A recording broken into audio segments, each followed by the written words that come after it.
All right, good morning, everyone. Good afternoon. It is noon, right? Yeah, looks about right. So thank you for joining us today. We're going to get started here with our Alexandria Bulletins, Maps, and Slideshow training here in just a few minutes. We've just got a few more people joining. To get started, my name is Jake Vanderlinden. With me today, I have the rest of our training teams. Josh Hutchins in the background helping me with Q&A.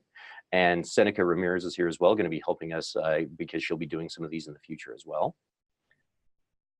And with that, we're really excited to start giving you guys some more input into different parts of the program, a few new researcher topics, and maybe even giving you a little bit of some insight into what we're going to be looking to do in the future with Alexandria as well. As we get started today, we are going to be, let me get this window out of my way here. There we go. So as we get started today, we're going to be covering 3 different topics. We're going to be talking about maps, slideshows, and bulletin boards. This is going to be the last in our 3-part series where we've been talking about the Alexandria researcher interfaces and all of the various things that you can do in your library with them. We do have a lot of different things that we're going to be going over today, but we're going to try to make sure that we get all of your questions answered. There's going to be a couple of polls that we're going to be doing throughout the training session today as well, just to get a little bit of feedback and see how everybody's currently using, or if you're using any of these tools at all, what things you find most useful about them. As we get going today, I am just going to kind of keep an eye on our Q&A with Josh. He'll let me know if we have any questions as we go through each section. We'll try to get those answered as well. But keep in mind that we will be saving some time at the end to go ahead and cover all of our Q&A questions for the entire session there at the end of our training today as well. Now, as we get going, we are going to be starting off with maps. I'm going to get our camera shut off at this time. And if everybody's ready, we're just going to go ahead and get to it. All right, everyone. So now keep in mind, again, if you need any help with that Q&A, it should be down at the bottom of your screen. You'll see that Zoom meeting control panel. So just be sure to click on your Q&A button and get those questions in. Josh will be answering those throughout the training if it's something that he can answer directly, or we'll be answering those over the training session as we go. All right. So to get us started, everyone, what are maps? How can we use them, assigning maps, and our researcher interfaces? So the first thing in Alexandria is, what are our maps? So maps are, just like anybody knows, a way of giving a graphical representation to where things can be found in your library. Pretty straightforward. When it comes to having maps in your Alexandria program, these are going to be attached to all of your item records. So really quick, we're going to come into our circulation area. We're going to pop under items really fast. We're going to bring up some title records here, just so we can get a quick reminder of what we're going to be tying things into. So if you're in the process of getting ready to maybe genreify your collection, keep in mind that with a genreification, you're going to be looking at updating some of your call number information on your item records. And then with those updated call numbers, you're going to be going ahead and matching those with your new maps as well. Okay, so don't forget, make sure that you know your call number schemes. If you need any help managing call numbers in your Alexandria program, definitely give our support staff a call, or go ahead and jump online to our resources that we have on our support center. We've got lots of different ways that you can manage your call numbers in the program. Once you're a little bit more familiar with your call numbers, you're going to find your maps section located in your toolbox over here on the left-hand side of the page. And then you're going to be using this maps button down here under the management section. Just as a quick refresher, guys, all of your tools in the upper portion of the window are primarily for the librarian's use. This is managing your catalog. The management area is mostly for using all of your researcher tools, maps, bulletin boards being the 2 that we're going to be talking about specifically today. We will be dipping into our preferences section a little bit later on as we talk about slideshow, just as an FYI. By coming into our maps section here, we can go ahead and actually take a look over here on the left. We've got a current list of all of our maps that we have with our slideshow images. There we go.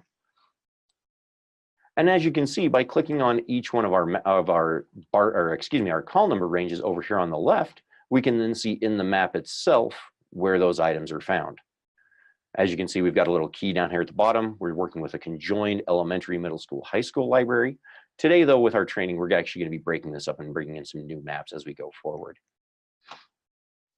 Now, once you've got your maps put onto the actual item into the maps section here, as you're seeing, what that means is that from any other part of the program, you're going to be able to see these maps. In the case of your librarian side, so if I'm looking at my circulation window here, I can always bring up an item record in my circulation window, click on my action menu, and I can tell the system to show me my map to see exactly where I might be able to find those items. So from the librarian side, there's tons of tools where you can actually come in and look at this information as well. And then it's also going to be applied to all of your researcher side so that your students can see that. We have a couple of different places in Researcher that you're going to find this. The first place, if we just jump into our standard search section, we're going to do a really quick search for something like cats here. And then from my item selection, I can go ahead and expand and look at the copy information and select my map button from right here next to the copies. Again, if I'm at an elementary school, I'd then go ahead and look for my yellow marker as indicated with my key down here at the bottom. In the case of your younger students or anybody using our mobile views with our Alexandria Scout platform, we also have this map feature enabled as well here. I'm going to go ahead and do a Scout search for dogs. Oops, it helps when you can actually spell properly. There we go. And then just like in the search side, if I select my item and get my expanded view, I can then go ahead and click right on my map icon to see where I'm going to find that item right there in my library. As you can see, this is an item only found for elementary school kids. So there's no other indicators for any of the high school or middle school levels. So as you can see, maps are going to be useful in a variety of different ways. You can do a whole bunch of different things with maps, but the first thing that we need to talk about is how we're going to be getting those maps into your system. So coming back into our maps interface here by selecting our tab at the top of the page, I'm going to go ahead and get some maps changed out because we're going to do a little bit of some new genreification. So instead of having fiction A through Z, I'm going to start creating a couple of new map options for those new features. So to begin, I'm going to go ahead and hit my plus button down here in the bottom left corner. Now, the one thing that I am getting a little bit out of sequence here, and we're going to go in and change an item to make sure that this matches here in just a second, is I need to identify those call number ranges. Now, with a genreification project, one of your first steps is going to be changing those call numbers. So for right now, I'm just going to go ahead and just add one fantasy title. Okay, so as long as I've got a call number of fantasy, I can then go ahead and add my image. To add the image, I've got a little folder over here on my desktop that's labeled maps. And this is where I've got all of my map images held. So first things first, guys, when it comes to creating maps, you're going to want to start off by creating a generic template, something like this. Okay, as you can see, there's no additional highlights or anything like that. This is just a new drawing of my map for my library. Once I've got that in place, I'm then going to start using that template to make some modifications to it. So in this case, you can see I've got a highlight around this bookshelf. I'm going to go ahead and attach this to my new fantasy option. But in the case of a genreification, you're probably going to have multiple maps. Here's another one. As you can see, it's got this section highlighted. Maybe that's going to be my mystery section, so I can attach that to that genreification tab. Okay. But the idea here, guys, is you're going to start with one general template, and then you're just going to copy it. And with that copied template, start adding the highlights to the different parts of your collection to find these materials. Now that I've got my maps pulled up, I can come into my actual page here, and I'm simply going to go ahead and drag and drop my new fantasy map right into the window. Once I hit the save button in the upper right-hand corner, this map is now going to be applied to any of my items that have a fantasy call number tag. So now, effectively, to make this actually show up, all I need to do is make sure that I grab an item, and we're going to go ahead and grab our All About Frogs title just as a quick example here. We're going to change our call number to fantasy and save.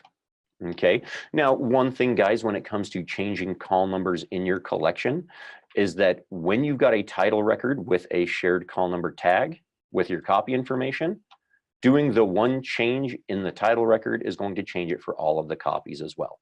Okay, so just be aware that when you're doing those updates, just working from your title record is going to make sure that that information flows across all parts of the program. So now, if I come back here, I come to my circulation window, I've got my title All About Frogs.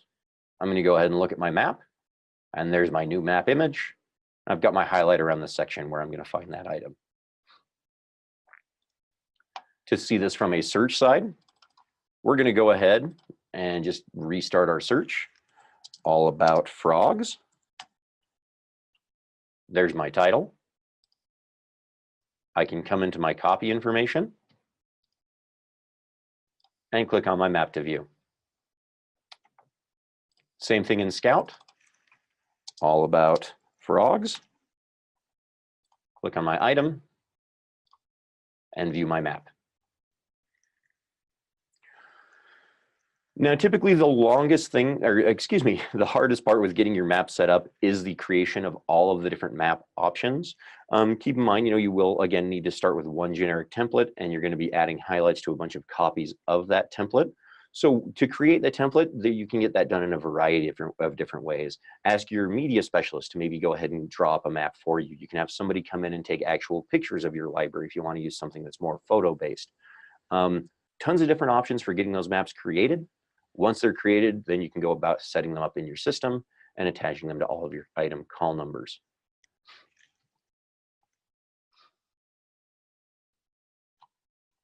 All right, so as you can see, maps are actually really pretty straightforward. The next thing that we're going to touch about here, though, before we move on, is we're going to talk about changing out a map. Okay, so because we're actually going to be, doing a whole genreification section, I'm just going to go ahead and take my Fiction A through Fiction Z map. Let's go ahead and remove this one. So in order to clear a map option, I would come in and unlock the record. I'm going to click on my action menu, and then I can go ahead and say remove map. To add it back in, I'm going to go ahead and just give it my new setup again, Fiction A through Fiction Z. And then again here, we'll go ahead and drag and drop in our new map image for those items as well, and save. So as you can see, guys, coming in, creating maps, getting them added into your catalogs is extremely easy and straightforward. You've got that whole little maps tool found in your toolbox. And then the nice thing is that once you've got them set up, from there, they'll just attach automatically to any new items that you add into your collection. And they'll go ahead and update anytime you change out those maps for anything that you might need to in the future. Maps is a really fun and fascinating tool that you can use to get information out to your patrons, but keep in mind that you can also allow them to submit additional options and ideas for improving those maps. Anything that you need to improve that way can be done as well. Before we move on to our next topic, that being our slideshow section, we're going to go ahead and open up a quick poll just to get a little bit of information to see if you guys are using your maps. If you have used your maps, what kinds of things you've have found useful in the past. And during this time, I'm going to go ahead and speak with Josh really quick, see if we can get any questions answered before we go ahead and move on. So if you guys wouldn't mind, we're going to open that up for about 1.5 minutes, maybe 2 minutes here. And I'd just love to see how you guys are currently using your maps in Alexandria. All right, everyone. I'm loving some of these answers that we're seeing in this poll. We'll be sharing those with you here in about another 10 seconds or so. We do have a couple of questions that we'll get answered here really quick before we jump into the next section. But this is fantastic. It's great to see that people are actually using these features in Alexandria and that they're excited to keep using them going forward. So let's go ahead and end that poll here really quick, and we'll get ready to move forward. And we're going to go ahead and share those so that everybody can kind of see what we're doing. And it's a pretty good spread here. So you can see we've got about half of you kind of like them and they're using them. People didn't know that they existed, but they're looking forward to using them in the future. Fantastic. That's great to hear, guys. Anything to get your people more interactive with your catalog is what we're looking to help you do here at Alexandria. Taking pictures of shelves is a wonderful idea. We've had a lot of different people that have done that in the past, and we definitely recommend doing that going forward if that's what you're interested in doing. The big thing here, though, guys, is just keep in mind there's a number of different ways that you can create those maps and get those into your system. So we did have a couple of really quick questions. The first of which was,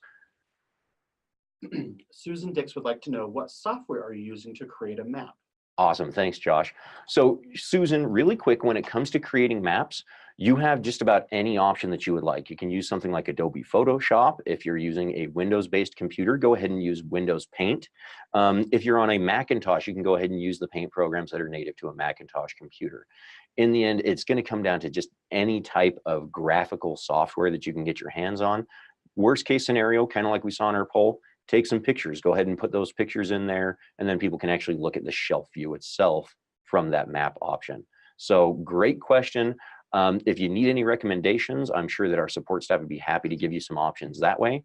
But any type of graphic software will help you out with that. One more question though, right, Josh? Yes, definitely. And Debbie Powell wanted to know, as the resource center, their collection is in a couple rooms. How can they create maps for each room?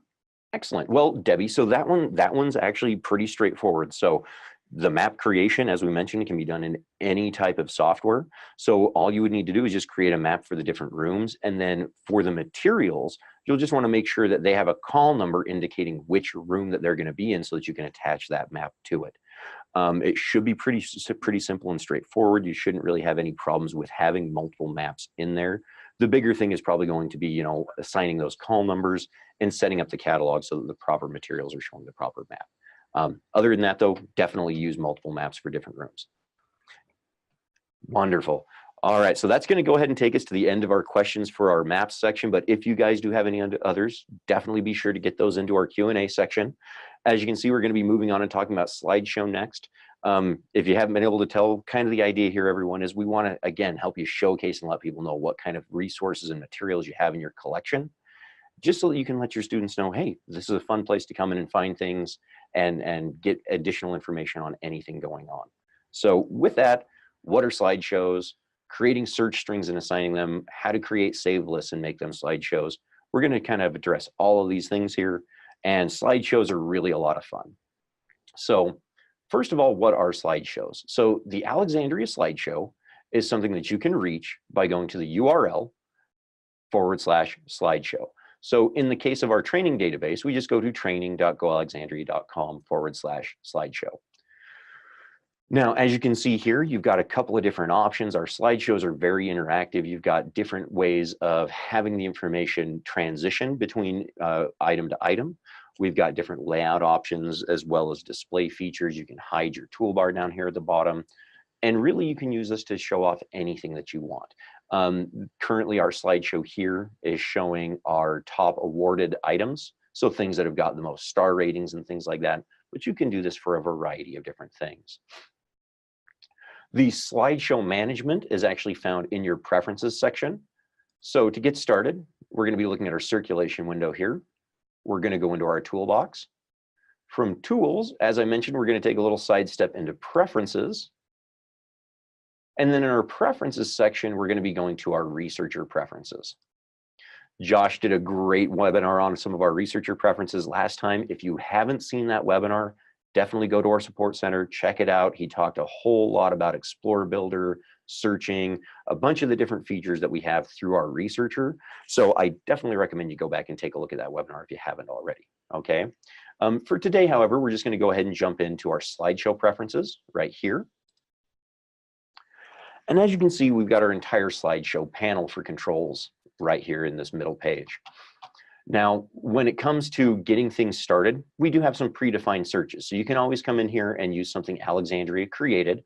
Bear in mind, everyone, we're going to talk about creating saved lists for slideshows here in just a few minutes, but you're just going to see a couple of ones just to get you started. Things like recently added titles, titles with awards, things like that. Once you've gone ahead and set up your slideshow, you can always use the View Slideshow button down here at the bottom to actually preview it. But you've got these additional controls, excuse me, for how you would like it to be displayed. The preview gives you the list view at the bottom of the page. The split view is just going to show you a side-by-side view. The speed is your transition speed. How quickly it's going to move from one item to another is all going to be controlled from here. And lastly, the transition style. You can see we've got a couple of different ones: drawer, fade, Ken Burns, and push.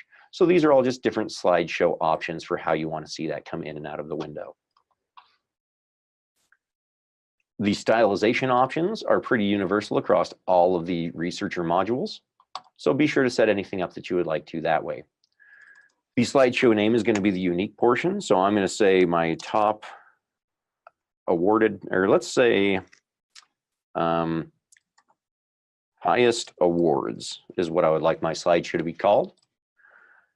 And with all of my edits in place, I can then go ahead and hit View Slideshow and see all of that information updated. So here's my title. There's my transition slide. So it's just a push type. And then I can also navigate to different titles by clicking on the titles down at the bottom of the page. One thing that you can do with your slideshow options is as you create different slideshows, you can actually take and bookmark the URLs so that you can create additional buttons and links to redirect people to those various slideshow options. This was an option this was a topic, excuse me, covered in our last tip of the week. If you didn't see that tip of the week, definitely let our support staff know, and they'd be more than happy to get that back out to you to show you how to work with those links from there. But the big thing here, everyone, with slideshows is, again, we just want you to be able to let people know what kinds of resources you have in your collection, and we want you to be able to make this most pertinent to whatever you're seeing at your facility there. So case in point here is maybe it's Christmas time, and I want to make sure that I can show everybody all of my holiday-oriented resources. So I can simply come in here and I could tell the system that I want to go ahead and set up my slideshow using a new search string. Now, just as a quick heads up, search strings are a way that you can come into the Alexandria program and specify exact information. So when you're looking in this search thing here where it says an award search based upon highest criteria, the site has to have copies available for them to show. If there's no copy, we do not want those to show. So as you can see, the search string is something that allows you to very specifically tell the system what to show and what not to show. A very simple search string, case in point here, holiday materials. I'm going to throw in a double bracket to begin. I want to perform a smart style search, and the smart search is going to be around Christmas. And then a double bracket to end. Now, something like this, again, very simple, very basic kind of slideshow. And if I go ahead and hit view slideshow, I've got all my Christmas items. Now I can make a much more complex search string, and the best way that I can kind of explain search strings, everyone, is to really go in and look at our support center, get a little bit more familiar with it from there, and then you can always try out those search strings in our researcher page here. So if I come in, I'm going to go ahead and do a quick refresh on my window just to get it all back to basic. And let's say that I wanted to search for books about animals, but nothing with birds or reptiles, okay? So I'm going to begin again with my double bracket. I'm performing a smart search about animals. Now, because I'm adding multiple criteria, I'm going to end my initial search with a single bracket here. And then I'm going to put in my connectors. Because I do not want to see birds or reptiles, I'm going to go ahead and say an ampersand and a minus sign, which means I do not, or and not. A new bracket that says smart search for birds. So we want to exclude anything with birds. And then I'm going to also tell the system to again exclude anything that might match a smart style search about reptiles. And because this is the last part of my term, I'm going to encase that with a double bracket. And as you can see, as soon as I put that in, here's all my books. How to draw animals, I'm seeing both ebooks and standard books. But as you can see, nothing oriented towards reptiles, nothing oriented towards birds. It's excluding all of those things, okay? So search strings are extremely powerful, and especially when you're using these in the case of a slideshow. So I can go ahead, copy this search string. I'm going to come back into my preferences. I'm going to paste it into my search area and hit save. And now I've got my new animal-oriented slideshow that doesn't show anything about birds or reptiles. So again, everyone, I realize that search strings are a little bit more complex of a feature. We're here to help you out anytime that you need. Best resource that I can direct you to, though, is for search strings specifically, come to our support center. So click on the question mark in that upper right-hand corner of any of your Alexandria windows. And as soon as you get to our support center, go ahead and do a search for search strings. And we've got a whole little section completely dedicated to search strings. You can see different query types. So you can see we've got a session date searches, author-based searches. We can talk about separators, your connecting pieces of information, your ands, ors, and not options. And then we have a couple of examples as well to kind of help get those juices going on what you can use and how you can start performing search string searches through your researcher. I definitely recommend everyone, and I can't stress this enough, if you have questions or you need help building search strings, definitely give us a call, have our support technicians, open up a remote session if necessary to help look at that search string with you and make sure that it's built correctly if you're having any problems. But as a whole, these are extremely powerful, and we can use search strings from a different way, because your search strings are what you're going to be creating to set up something like a saved list as your slideshow as well. So to go ahead and jump into that kind of an option, we're going to start by coming back to our search page. I'm going to do a quick refresh here, and we're going to log in with one of our favorite patrons here, Darla Anderson. I'm sure you guys are familiar with her. So now that I'm logged in as Darla, I have the ability to create saved lists. Again, we talked about saved lists in one of our previous webinars. So go back into our support center, take a look for that very first researcher webinar where we talked about creating and saving creating and saving lists in the researcher. Great information on it from there. But what we're going to do here really fast is we're going to create a saved list to set up as our slideshow. In order for this to work with a slideshow, we do need to be setting this as a public facing list. And then I'm just going to make it say Darla's books. All right. So now, once I've got my list started, I can go ahead and perform my search. And from here, I can go ahead and click on any item, and I can go ahead and start adding it to that list.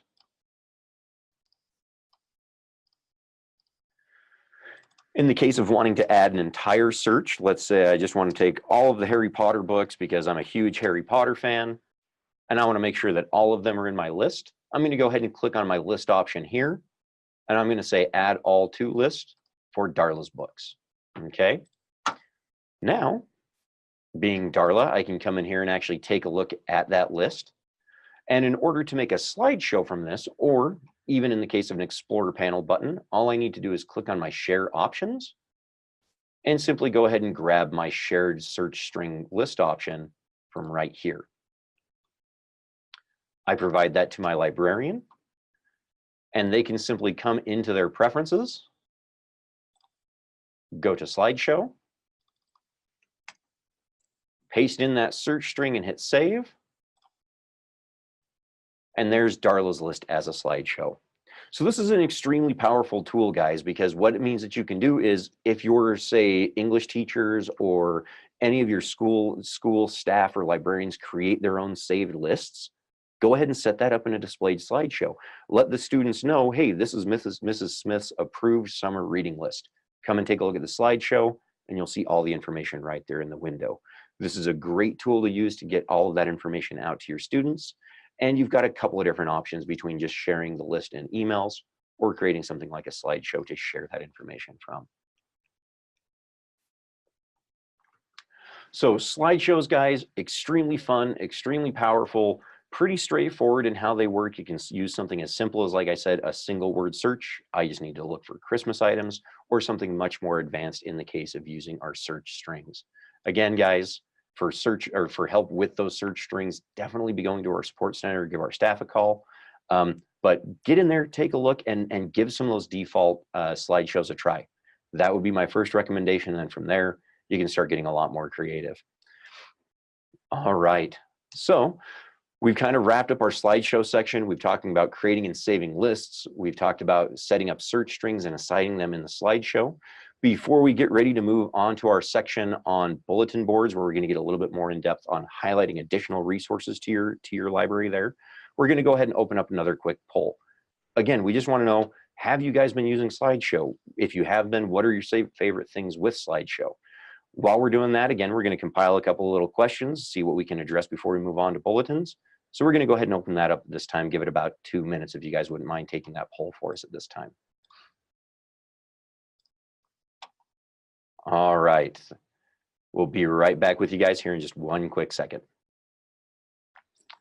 All right, everyone, thanks again for being so willing to jump in here and help us out by taking our poll. I'm loving the answers that we're seeing here.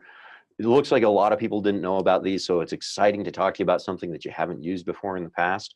And I'm going to be sharing these results with you here in just one quick second, because this is really, really good info here, guys. So we'll go ahead and get that poll closed up here. And let's go ahead and share those results. So as I mentioned, it looks like the bulk of you haven't really tried slideshows before. Hey, no big deal. That's why we're doing this webinar, is we want to let you know what's there for you to try out and get you started with the best possible resources to give them a try. So excellent, guys. Let us know if you need any help. We'll get right into that with you. Looks to me like some of your favorite things are holiday related items. This is one of my favorites as well. It makes sense, right? Coming into the holidays, I need people to see what resources I have available. But what's crazy is these days there's almost always a holiday with Easter and Valentine's Day and everything else. So create as many slideshows as you want to. It's really a lot of fun. And for those of you that did answer other, definitely be sure to take that survey. Let us know what types of things you really like seeing in slideshow, because, you know, as we go forward, guys, it is possible for us to add new predefined search options for those slideshows to make some of these more popular ones available to all of our customers right out the gate. So we'd love to hear what kinds of slideshows you like making, because those are things that we can help you out with going forward. Now, before we go into bulletin boards, guys, again, we're going to answer a couple of quick questions. I think we've got one, don't we, Josh? Yes, we definitely do. Patricia Cotter has a question regarding how many slideshows one can create. Specifically, can you have multiple running at the same time for, say, teachers who want to select a specific one to show their class? Excellent. Patricia, this is a wonderful question. And if you remember, when I kind of got started, I mentioned that we had just sent out a tip of the week that discussed how you can do multiple slideshows. What it comes down to is, first of all, you'd create the slideshow. So let's take this example. This was my top rated items, if I'm remembering right, is what this slideshow was. So once I've created a slideshow, I can actually take this full URL that I'm seeing up here in the address bar. And what I can do with that is I could copy it. And then from a librarian standpoint, I could do something like, say, let me get into my tools panel here. I'm going to come to my Explorer Builder really fast. And in here, what I'm going to do on my default Alexandria Explorer panel is I'm just going to really fast make a little button. We're going to say Smith's Books here. Okay. And my action is I want it to open a URL that goes right to my slideshow. Okay. And then for an image, just to make sure that we can grab that button really quickly, let's grab something a little bit different here. I'm going to go to biographies, and we're going to use this one as an image for now. Oop, we want icon only, and save. Okay, so now what I've got is I've got a button. There we go. That is going to be able to show me that one specific slideshow. So what this allows for is when I come to my, and I'm going to get a couple of tabs here closed really fast just so that we can make sure that we're not missing anything here. Close these slideshows as well. So now, Patricia, if I come to my researcher and I go into my Explorer Builder, I've got that new button for writers. And if I click on it, oh, that performed a search. What? Hang on one second for me here, guys. Let me look at my button again. Explorer Builder. Oh, this needs to go open URL. There we go. Save. Okay. Now let's try this again here. Explorer Builder. And we're going to click on our writers button there. And there's my slideshow. So the one thing that it does is, as I said, it lets you save that URL to display that slideshow. Now, if I go to my / slideshow after changing it, Patricia, so if I come in here and say, go back to my predefined searches for highest rated titles, for instance, and save that one, what that means is I have this slideshow that I can set up from a button. And then if I just go to my / slideshow, it's going to go ahead and show me a different set. Oops. / slideshow. There we go. So as you can see, we've got two different sets of books, one on / slideshow, and then one that we're accessing by clicking on a button to show us the saved slideshow that that other person had done. So it's not necessarily two completely displayed slideshows at this location. You would have to create buttons or give some sort of URL or connection link to show those other slideshows. But it is something that you can do, Patricia. You just have to work in the system a little bit to do that. So Josh, I think we answered that question. Everything should be good. Any other questions before we talk bulletins as a whole? No, that's perfect. Thank you so much, Jake. Thank you, Josh. Okay, guys. So the next stop on our training today, bulletins. So bulletin boards was kind of a new feature. In a lot of ways, bulletin boards for Alexandria is our first chance at giving you guys the ability to create a custom library-based website within your Alexandria program. That's kind of the best way that I can explain what the bulletin boards are. Now, we call them bulletin boards because of the idea of hanging things like a bulletin board, just coming up and sticking little messages into a corkboard kind of idea. We're going to be talking how to create them, how they're organized, and then ideas and topics for what you can use the bulletin board for. So as we get started, I'm going to get a couple more tabs closed here before we get going. And the first thing that I want to talk about is creating bulletin boards. So creating bulletin boards is going to be done through your librarian manager, again, going into your toolbox, and then selecting your bulletins option. Here inside of bulletins, now us being in a training system, as you can see, we've got a couple of different bulletin boards already created, but you've got your bulletin board navigator here on the left. And when you expand on a bulletin board, you can actually see the different bulletins that are created for that board itself. Now, there isn't really an organization that comes in here. It is just as the bulletin boards are created, they're going to be listed out under the main bulletin board heading. When it comes to the display features, we'll be talking about those here in just a few minutes. So each bulletin board can have any number of bulletins that you would like for that specific bulletin board topic. And these bulletin boards can be managed in a couple of different ways. We have a security group access for bulletin board managers specifically. So if you've got a person that all you want them to do is come in, make and manage your bulletin boards and do nothing else in the catalog, we've got a security group to do just that. Okay, so don't be afraid to find somebody that likes building bulletin boards and put them in charge of this section if that's what you would like to do at your facility. Now, to create a brand new bulletin board, you're going to start by clicking your plus button over here on the left-hand side. And then inside of here, you're going to start by, new bulletin board is done from the action menu at the top center of the page. The plus button is to add a bulletin to the bulletin board selected from the list. Pardon me there. So we're going to start by adding our own new custom bulletin board. We're going to name this our map, slideshow, and bulletins bulletin board.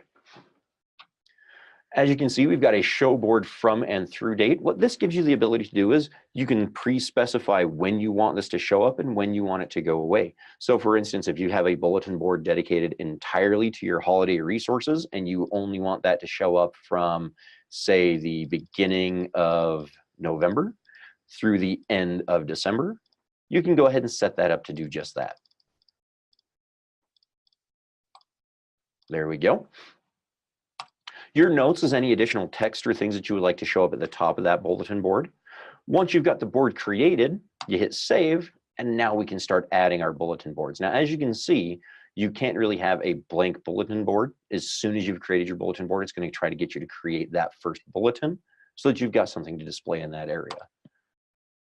We're going to go ahead and label this our test bulletin now, just for the sake of our training today. You do have the ability to just say which one you would like to be the very first, meaning top left bulletin board, and then everything's going to grow out cascading from there. Within the bulletin board, you can have it so that each individual bulletin can be displayed for a certain time period.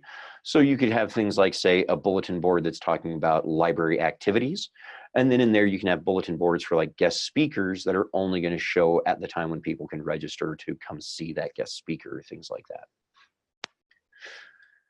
If you would like to have this bulletin board with a specific URL so that you can share it out to a specific group of people, go ahead and add that as well. We've also got some color options so that you can come in here and create the background color for the bulletin itself. Any images or logos you can add here. And then your text is going to be located in the bulletin text area.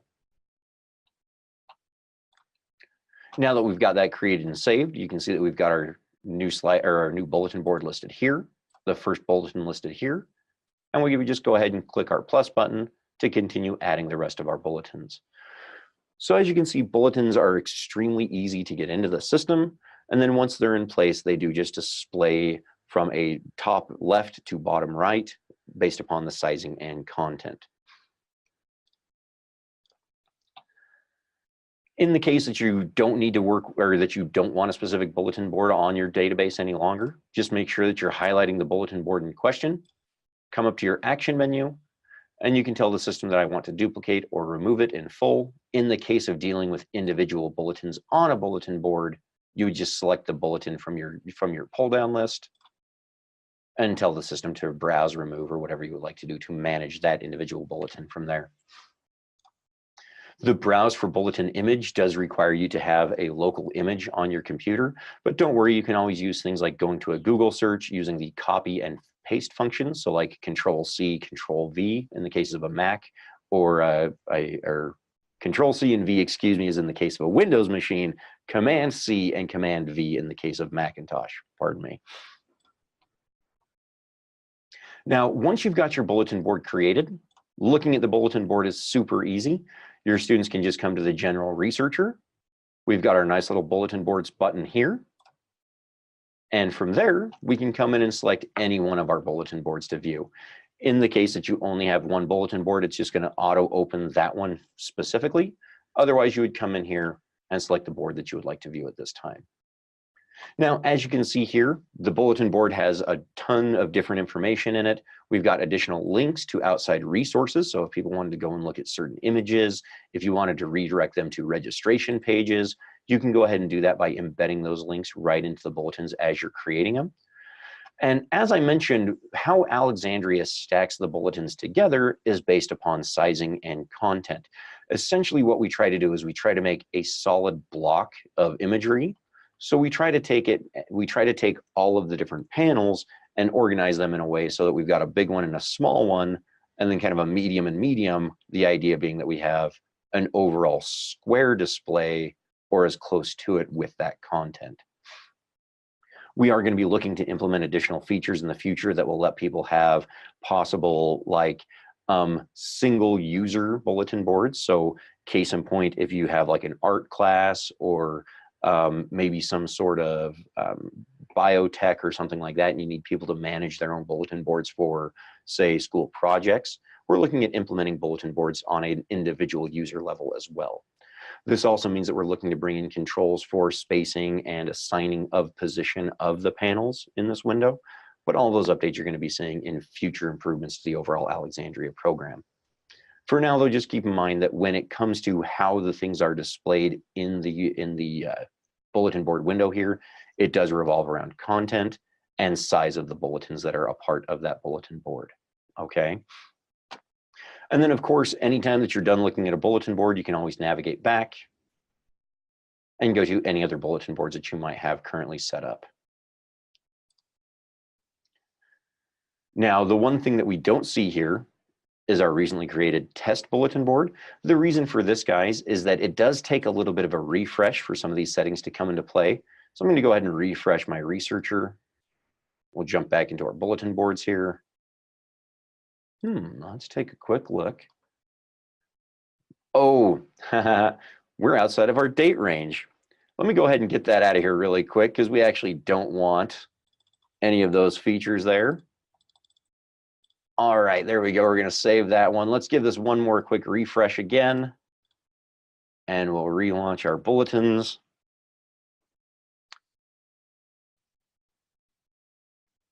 That's not all my bulletin boards.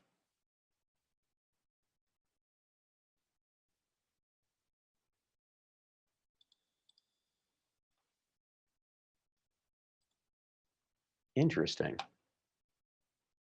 Well, guys, that one has got me a little bit stumped. I'm not sure. Training.Alexandria. Yeah, that's the right one.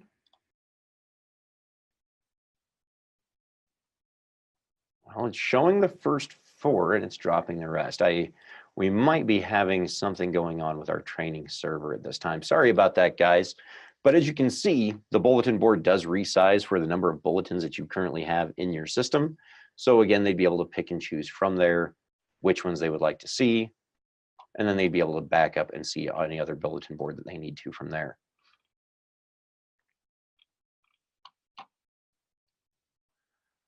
All right, guys. So that kind of brings us to the end of our little bulletins training here. As you can see, again, bulletins is really pretty simple and straightforward. The biggest thing with bulletins is identifying a board.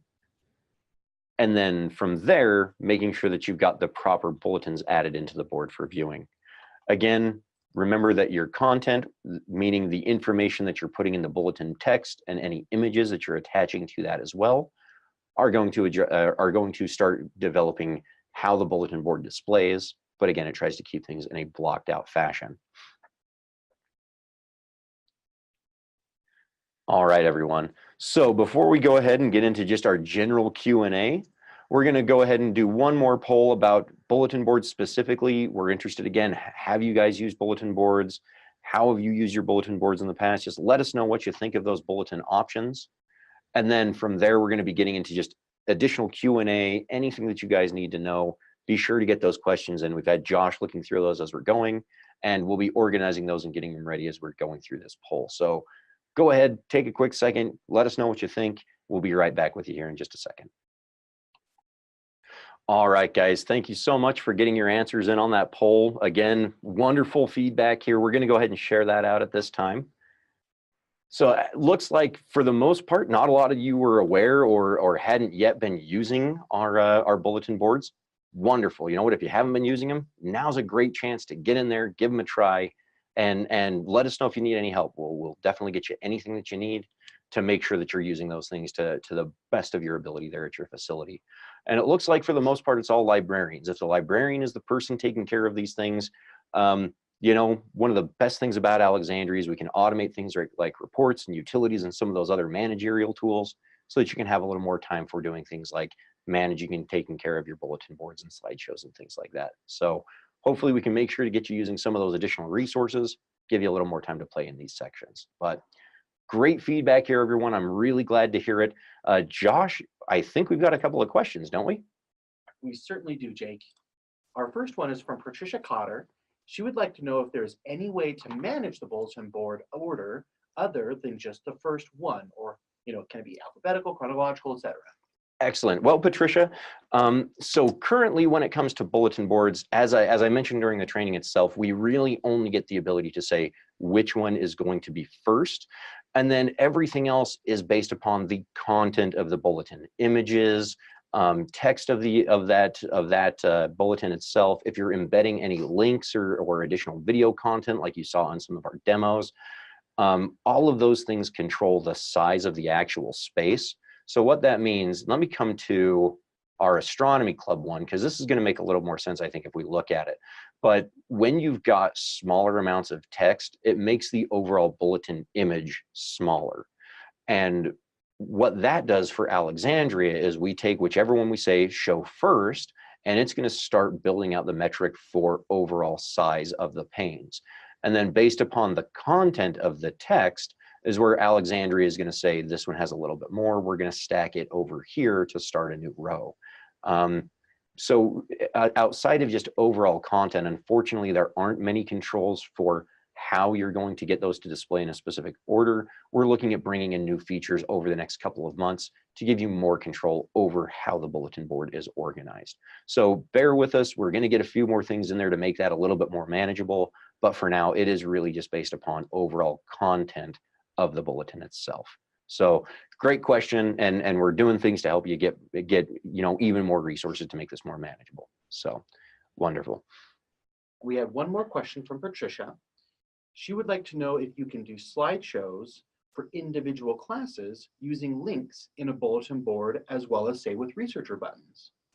Oh, absolutely, Patricia. So when it comes down to those URLs and things like that, it's just going to work the same from a bulletin board as it would from any of your researcher buttons or anything like that.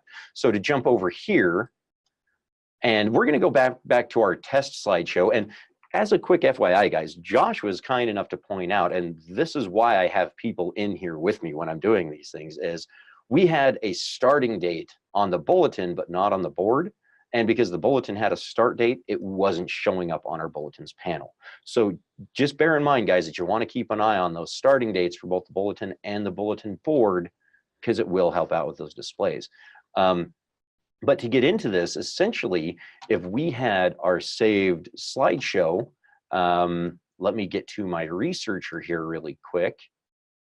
And I'm going to log in as Darla again, so we can get to that saved list here really quick, right? So we're going to go into our search. We're going to grab our saved list here. So what I could do from here is, again, I can go ahead and take that search string and I can embed it into my bulletin board as a line of text. So I can come in here. Oh, wow. I think I need to update my Google Chrome here. But I would be able to come in here and say, paste in that information. And in this case, you would want to make it a link embedded text. So you can definitely get that in there, or you can grab that, the URL option here as well, Patricia. Bulletins, here we go. Paste that in there and hit save. And so now, let me refresh my bulletin board here really quick. Bulletins.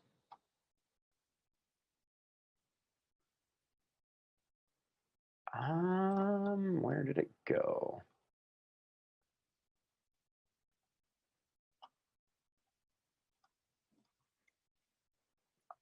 That's weird. I better put it in our Alexandria tips then. Let's put it in this one since it's actually coming up. Pardon me. Sorry, Patricia. I really apologize about that. I'm not sure why that window is not showing us what we want to, but here we go. I'm going to put it in this one here really quick. Save. All right. And now, Alexandria tips. And I've got my search string in there that I can click and view. Oops, the demo link. And again, guys, I'm really sorry about this. Google Chrome is having a clipping issue today. If you haven't noticed, there's been some screen flashes, and that's the actual web browser today. I'm sorry about that, guys. So, but yes, you would be able to embed that there. So you could have a classroom bulletin board with links to slideshows and things like that that would show different slideshow options, variety of different ways that you can embed that in there, Patricia. Keep in mind that you can have, you know, the one button go to the slideshow and then the slide, and then, excuse me, the one button going to the bulletin board for the class, and then everything else from there.